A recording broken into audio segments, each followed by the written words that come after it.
Bonjour, bienvenue, c'est le Culture Mag, votre rendez-vous art et spectacle, avec aujourd'hui un focus sur les prix littéraires en France.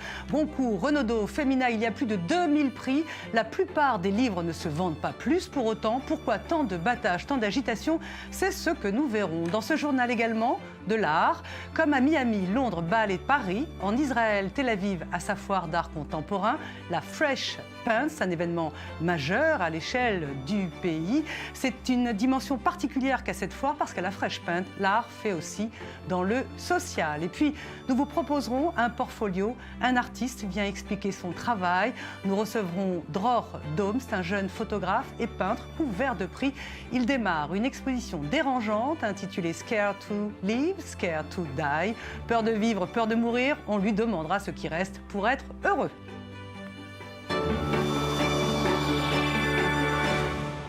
Voilà pour le sommaire du jour. Merci de nous suivre. Les prix littéraires s'enchaînent et ne se ressemblent pas. En France, le Goncourt a été décerné à une femme, Lydie Salver, pour le livre Pas pleurer aux éditions du Seuil. Le Renaudot est allé du coup à David Fuenquinos pour le roman Charlotte, biographie inventée aux éditions Gallimard.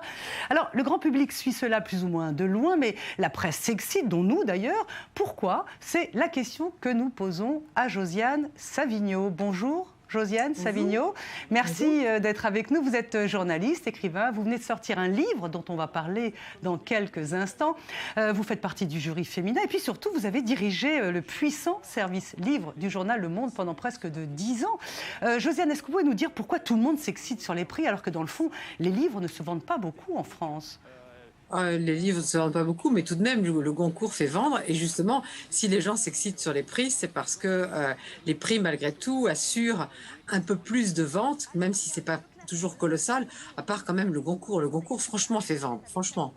Mais, oui, ça, bien sûr. Mais pourquoi on est tous là, s'exciter, à faire des interviews, des reportages? On voit cette meute de journalistes. C'est quand même, il y a un truc, il y a une différence quand même entre le sujet livre et l'intérêt du grand public, non? Écoutez, je ne sais pas, je crois quand même que la France demeure un pays où les livres sont importants. On l'a bien vu aux réactions, y compris d'ailleurs dans un article du New York Times, au fait que la ministre de la Culture avait dit qu'elle n'avait pas lu un livre depuis 2 ans. Oui, bien sûr, bien sûr. L'article commençait par « Au pays de Molière et de Voltaire, un ministre de la Culture qui ne lit pas est envisageable ».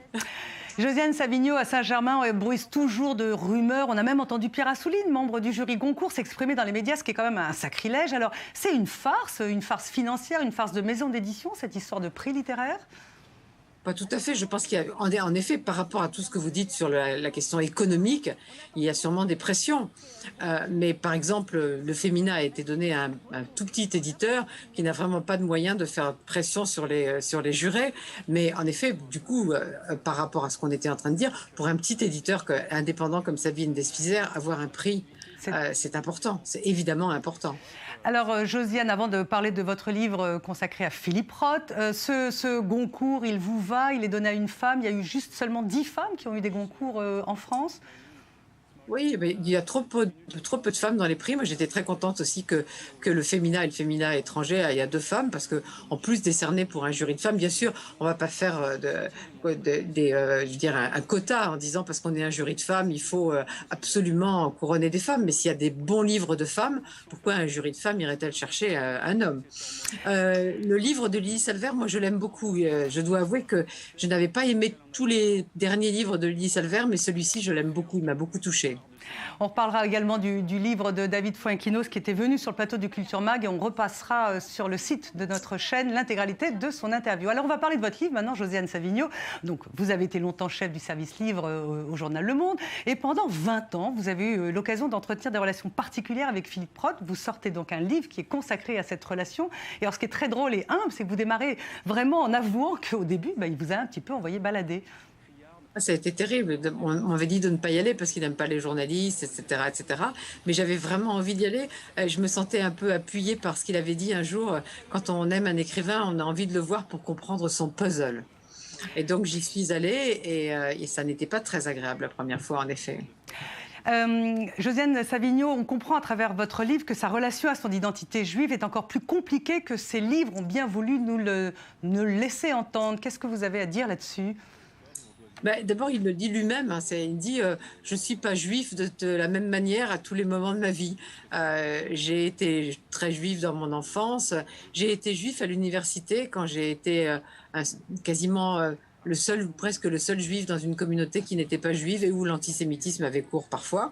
Mais quand je suis devant ma table de travail, est-ce que je suis vraiment juif? Je ne sais pas. Je suis d'abord américain, dit-il. Mais en même temps, bien sûr que c'est la question qui l'a occupé toujours. C'était comment parler des juifs, comment parler des juifs américains. Dernière question, Josiane Savigno, j'imagine que vous lui avez envoyé un exemplaire à Philippe Roth. Il a réagi comment? Je lui ai dit que c'était une lettre d'amour qu'il ne pourrait pas lire puisqu'il ne lit pas le français. Et il m'a répondu de manière très gentille, « Je chérirai votre petit livre comme je chéris notre amitié ». C'est très, très gentil.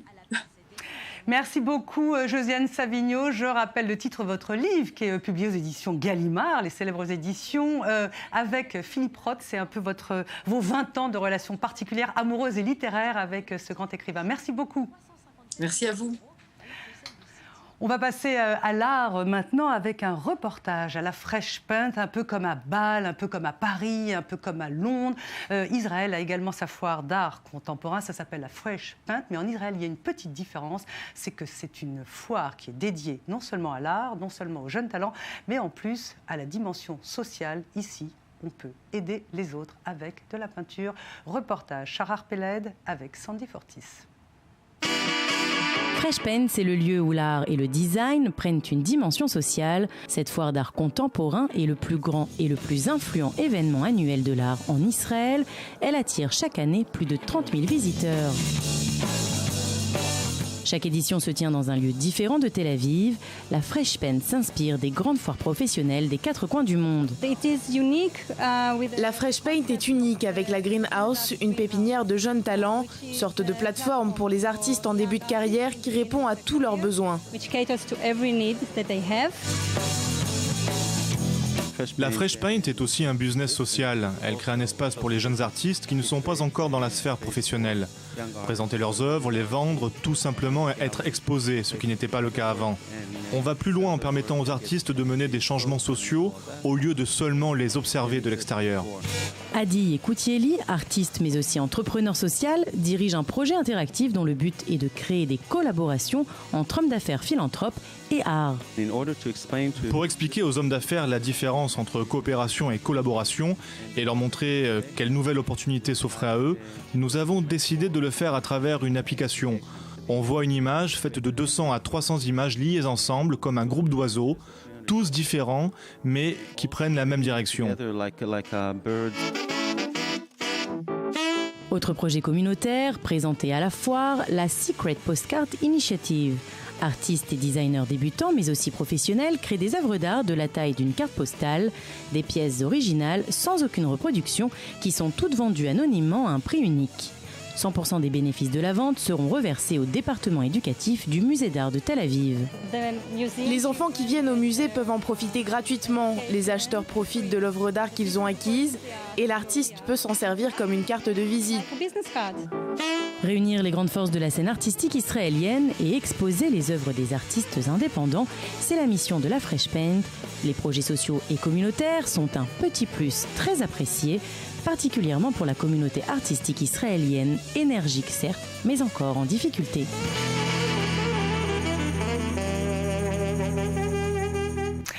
On passe à l'exercice du portfolio maintenant. C'est un artiste qui vient nous commenter son travail et nous sommes très heureux de recevoir aujourd'hui Dror Dome. Bonjour, merci beaucoup d'être avec nous. Alors Dror Dome, vous êtes né à Tel Aviv, vous êtes couvert de prix en Israël, vous avez exposé à l'étranger et là vous démarrez à Tel Aviv, dans votre pays, une exposition titrée Scared to Live, Scared to Die. C'est une expo en 2 parties et vous la présentez au CCA. Pourquoi vous avez décidé de faire une expo en 2 parties? Je pense que tout d'abord, j'ai commencé par une expo, un projet. Et après cela, j'ai commencé à dialoguer avec mon curateur, Sergio Adelstein. Et nous avons décidé que nous voulons la séparer en 2 projets répartis sur 2 espaces différents. Oui, il y a premier étage et rez-de-chaussée. Exactement, nous voulions, enfin je voulais avoir une contradiction. Nous parlons de peur en même temps. En même temps, nous voulons montrer la peur de vivre, mais aussi la peur de mourir. Et en même temps, c'est ça qui vous fait continuer d'aller de l'avant. Ça ne laisse pas beaucoup d'espoir. It doesn't let too much hope, you know, if you're afraid to live and afraid to die. Exactement. Donc nous parlons d'une situation dans laquelle vous êtes bloqué. Vous ne pouvez pas bouger. Vous êtes paralysé car vous avez peur de ceci, vous avez peur de cela. Donc ça ne vous laisse pas beaucoup de choix. C'était donc ça l'idée cachée derrière ce projet. Le premier étage, à l'entrée du premier étage, ça représente la peur de la mort. Voilà, vous pouvez voir ici une œuvre. Ça aborde toutes sortes de catastrophes, toutes sortes de peurs, de diverses situations, comme les séismes, les épidémies, les kidnappings. Tout ce que nous vivons dans nos vies modernes, des vies violentes et rapides. Quant au deuxième étage, c'est la peur de vivre, où je présente différentes situations impliquant hommes et femmes. Un peu plus orienté d'ailleurs sur l'image des femmes dans cette partie-là. On revient, voilà, cette image-là. Qu'est-ce qui vous a poussé à travailler sur la représentation féminine?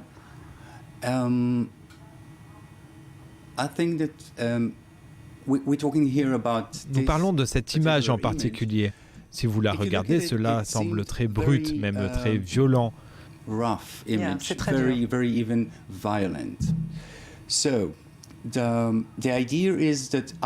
Donc l'idée est qu'après avoir observé cette image et que vous vous interrogez pourquoi a-t-elle l'air aussi brute et violente. Là on voit un petit doigt aussi. Oui. Vous rentrez à l'intérieur et vous voyez une vidéo. Et sur cette vidéo, vous voyez un batteur assis et qui joue sur différents types d'images. Donc vous comprenez que ce type de morceau de papier déchiré n'est que le résultat de quelqu'un jouant dessus. It's not on purpose violent. I mean, it's just the consequences of Ce n'est pas expressément violent, ce n'est que la conséquence d'un acte que les musiciens ont effectué dessus. En même temps, j'ai utilisé différents types d'images pour parler de... Comment dirais-je? Pour essayer de nous expliquer les difficultés de communication entre hommes et femmes. Vaste programme. Yeah. Mais vous travaillez sur cette exposition depuis 1 an. Je trouve qu'elle a une dimension un petit peu triste et j'invite les gens qui sont à Tel Aviv à aller la voir parce que c'est vraiment très très intéressant. Pourquoi autant de temps pour préparer cette émission, pour préparer cette exposition?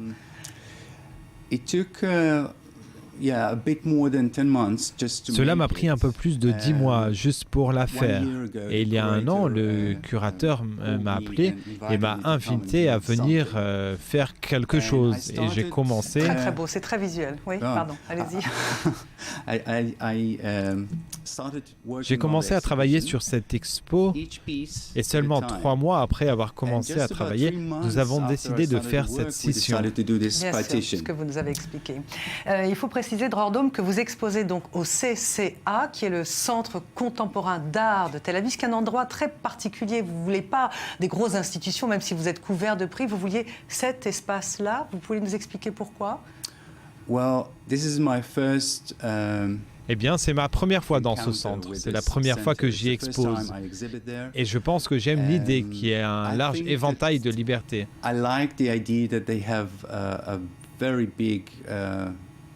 Range of freedom. Oui, c'est un endroit qui n'est pas lié aux grosses institutions du pays. Donc vous êtes plus libre et eux-mêmes sont plus libres, c'est cela? Exactly. I think also that it's very personal. Exactement. Je pense aussi que c'est plus personnel. Vous travaillez avec le curateur, avec les employés, et ils vous aident à développer vos idées, à les produire. Je pense que c'est l'un des espaces d'art les plus intéressants en Israël à ce jour. Ils ne sont pas commissionnés par qui que ce soit. Oui, tout à fait. Ils laissent les gens plus libres. Et d'ailleurs, vous avez pu vous exprimer librement. Donc, merci beaucoup, Dror Dome. Je rappelle le titre de votre exposition, Scared to Live, Scared to Die, ce qui ne laisse pas beaucoup d'espoir. Mais voilà, et c'est au CCA de Tel Aviv. Merci beaucoup. Thank you. Voilà, c'est une interview avec Dror Dome qui a été enregistrée avant ce journal. Je vous rappelle le titre de son exposition, Scared to Live, Scared to Die. C'est au CCA, le Center Contemporary Art de Tel Aviv. C'est la fin de ce journal. Vous allez pouvoir le revoir en replay. Je vous rappelle également que vous pouvez voir en replay David Foenkinos qui vient d'avoir le prix Renaudot aujourd'hui pour son roman Charlotte. L'intégralité de l'interview qu'il nous avait accordée sera sur le site de i24 News. Voilà, merci beaucoup pour votre fidélité. À demain, même heure, juste après, c'est l'info qui continue sur notre chaîne.